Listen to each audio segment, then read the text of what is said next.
Chapter 5. Transgression. The transgression does not deny the taboo, but transcends it and completes it. It is not only the great variety of their subjects, but also a certain illogicality that makes it difficult to discuss taboos. Two diametrically opposed views are always possible on any subject. There exists no prohibition that cannot be transgressed. Often a transgression is permitted. Often it is even prescribed. We feel like laughing when we consider the solemn commandment, "Thou shalt not kill," followed by a blessing on armies and the Te Deum of the apotheosis. No beating about the bush. Murder is connived at immediately after getting banned. The violence of war certainly betrays the God of the New Testament, but it does not oppose the God of armies of the Old Testament in the same way. If the prohibition were a reasonable one, it would mean that wars would be forbidden and we should be confronted with a choice: to ban war, or to do everything possible to abolish military assassination, or else to fight and to accept the law as hypocritical. But the taboos on which the world of reason is founded are not rational for all that.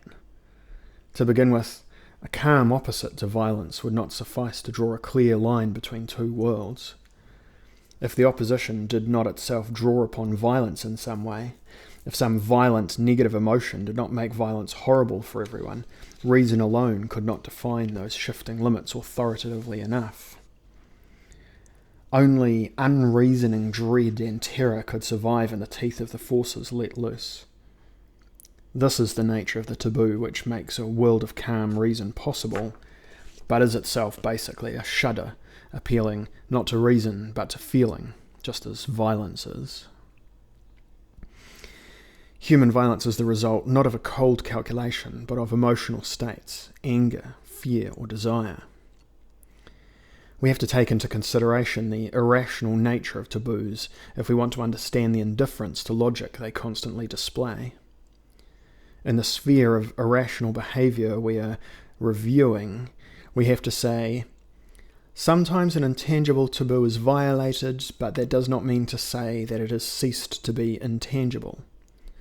We can even go as far as the absurd proposition, the taboo is there in order to be violated. Well, this proposition is not the wager it looks like at first, but an accurate statement of an inevitable connection between conflicting emotions. When a negative emotion has the upper hand, we must obey the taboo.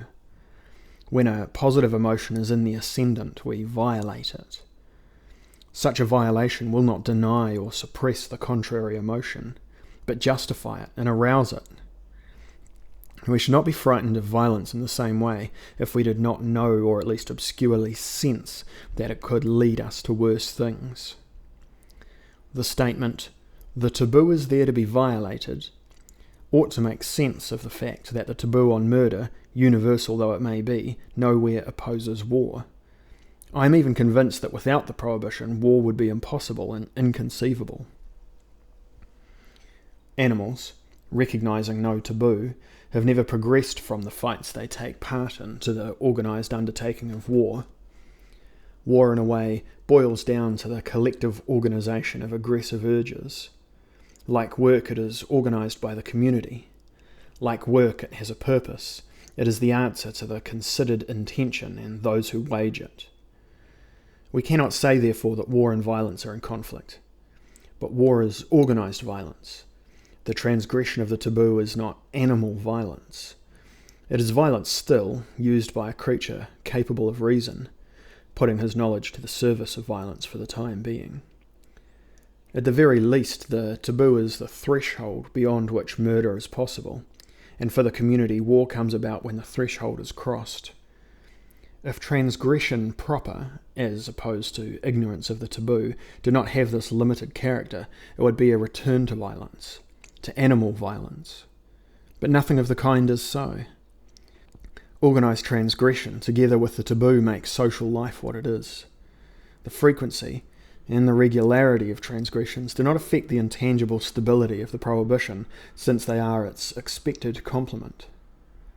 just as the diastolic movement completes a systolic one, or just as explosion follows upon compression. The compression is not subservient to the explosion, far from it. It gives it increased force. This looks like a new idea, though it is founded on immemorial experience. But it runs counter to the world of speech from which science is derived, and that is why it is found stated only recently. Marcel Mauss, perhaps the most remarkable interpreter of the history of religion, was conscious of it and formulated it in his oral teaching, but his printed works brings it out only in a small number of significant sentences. Only Roger Caillois, following Mauss's teaching and advice, has fully examined this aspect of transgression in his Theory of Celebrations. Transgression without limits. Often the transgression of a taboo is no less subject to rules than the taboo itself. No liberty here. At such and such a time and up to a certain point, this is permissible. That is what the transgression concedes. But once a limited license has been allowed, unlimited urges towards violence may break forth. The barriers are not merely raised, for it may even be necessary at the moment of transgression to assert their solidity. Concern over a rule is sometimes at its most acute when the rule is being broken, for it is harder to limit a disturbance already begun. However, in exceptional cases, unlimited transgression is conceivable. Let me give you a noteworthy instance.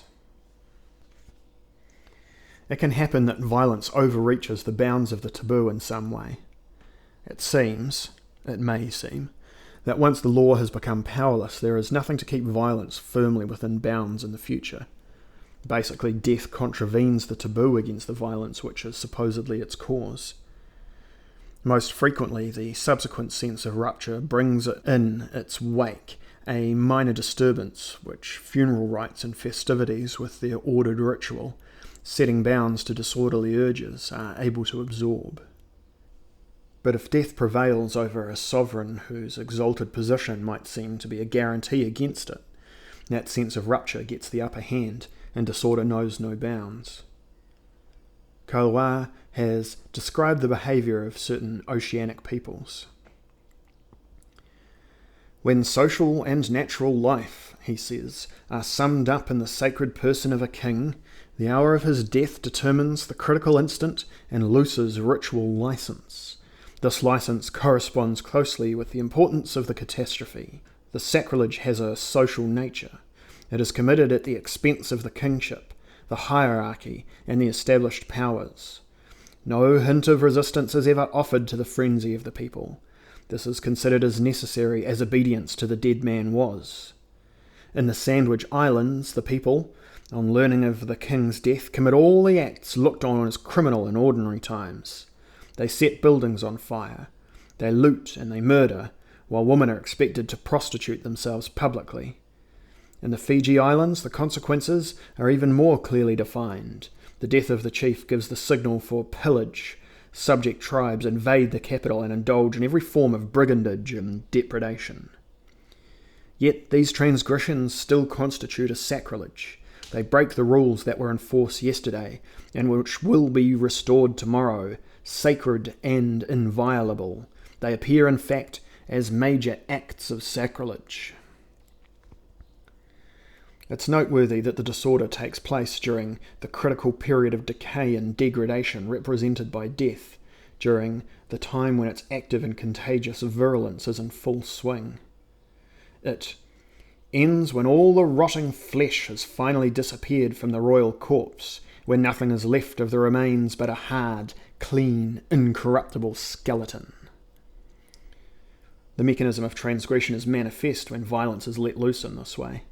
Man intended to curb nature when he set up taboos in opposition, and indeed he thought he had succeeded.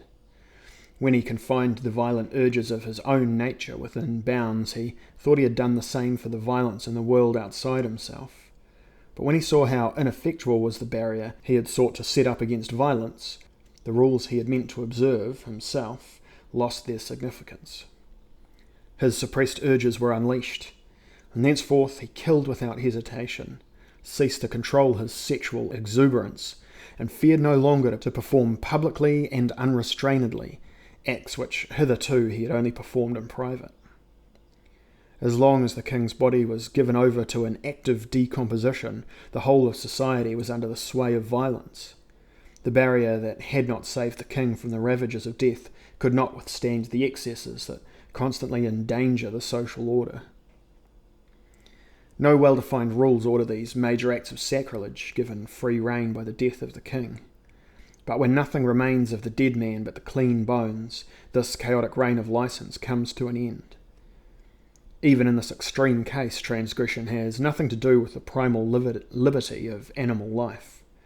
It opens the door into what lies beyond the limits usually observed. But it maintains these limits just the same. Transgression is complementary to the profane world, exceeding its limits but not destroying it. Human society is not only a world of work. Simultaneously, or successively, it is made up of the profane and the sacred, its two complementary forms. The profane world is the world of taboos. The sacred world depends on limited acts of transgression. It is the world of celebrations, sovereign rulers, and God. This approach is a difficult one in that sacred simultaneously has two contradictory meanings. Whatever is the subject of a prohibition is basically sacred. The taboo gives a negative definition of the sacred object and inspires us with awe on the religious plane. Carried to extremes, that feeling becomes one of devotion and adoration. The gods who incarnate this sacred essence put fear into the hearts of those who reverence them. Yet men do reverence them nonetheless. Men are swayed by two simultaneous emotions. They are driven away by terror and drawn by an awed fascination. Taboo and transgression reflect these two contradictory urges. The taboo would forbid the transgression, but the fascination compels it. Taboos and the divine are opposed to each other in one sense only, for the sacred aspect of the taboo is what draws men towards it and transfigures the original interdiction. The often intertwined themes of mythology spring from these factors. The only clear and comprehensible distinction between the two aspects of the taboo is an economic one. Taboos are there to make work possible. Work is productive. During the profane period allotted to work, consumption is reduced to the minimum consistent with continued production. Sacred days, though, are feast days. Then things which usually are forbidden are permitted or even required. Though the upheaval is not necessarily as total as that following the death of a king, the values of the workaday world are inverted, as Kalwa has pointed out. From an economic standpoint, the reserves accumulated during periods of work are squandered extravagantly at feast times. Here is a clear-cut distinction. We are not perhaps justified in asserting that religion is based on breaking the rules, rather than on the rules themselves. But feast days depend on a readiness to make great inroads upon savings, and feast days are the crown of religious activity. Getting and spending are the two phases of this activity. Seen in this light, religion is like a dance where a movement backwards is followed by a spring forward. Man must combat his natural impulses to violence. This signifies an acceptance of violence at the deepest level, not an abrupt break with it. The feeling responsible for the rejection of violence is kept going in the background by this acceptance. Moreover, the urge to reject violence is so persistent that the swing of accepted violence always has a dizzying effect. Man is seized first with nausea, then, as it passes by, a heady vertigo, phases of the paradoxical dance ordained by religious attitudes. By and large, then, in spite of the complexity of the impulses concerned, the meaning is plain enough. Religion is the moving force behind the breaking of taboos. Now, religion is founded on feelings of terror and awe. Indeed, it can hardly be thought of without them, and their existence causes some confusion. The recoil that inevitably follows the forward movement is constantly being presented as the essence of religion. This interpretation is obviously incomplete, and the misunderstanding could easily be cleared up, but for a misleading inner swing of feelings based on a deep inversion in harmony with the rational or practical world. In universal religions like Christianity or Buddhism, terror and nausea are a prelude to bursts of burning spiritual activity. Founded as it is on a reaffirmation of the primary taboos, this spiritual life yet implies a celebration that is the transgression, not the observation of the law. In Christianity and Buddhism, ecstasy begins where horror is sloughed off. A sense of union with the irresistible powers that bear all things before them is frequently more acute in these religions, where the pangs of terror and nausea are felt more deeply. More than any other state of mind, consciousness of the world about us throws us into exaltation.